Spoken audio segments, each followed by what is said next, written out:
This book about the art of war is somehow more useful than ever. And no, I'm not talking about the wars around us and the government. Nowadays, we just use it to win arguments or for business plans. But most of all, we use it for gaming. Rest in peace, Technoblade. And do you know what's funny about these? All of these apply to psychology. So let's just dig deep into this art of war. But we're probably not going to make an iceberg out of it. We're just going to go to the surface. Sun Tzu said, all warfare is based on deception. No matter where we are and what time we are always in conflict. What I'm basically saying is we're all basically in warfare. And it's pretty much unexpected. I mean, for me, it's basically writing this script and being conflicted on whether or not this shit is perfect or not.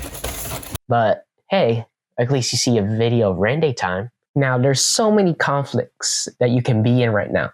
A competition, probably an argument, obviously, and with time.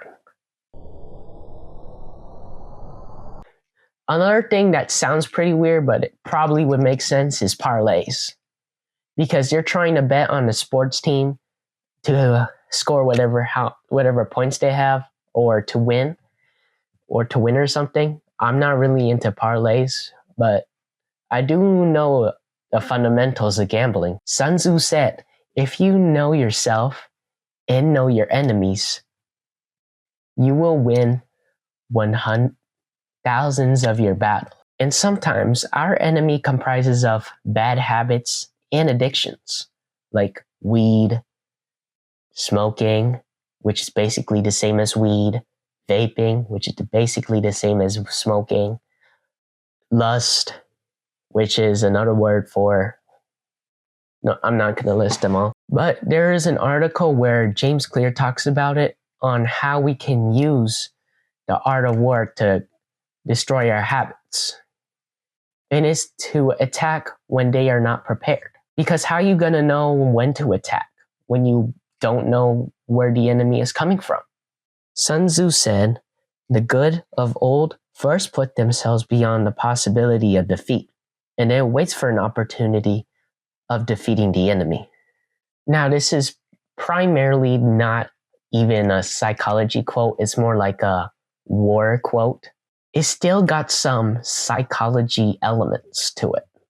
You can apply this in basically in any job, like fast food workers. I mean, they primarily had to defend themselves from getting their order wrong when really that's what they really ordered or something.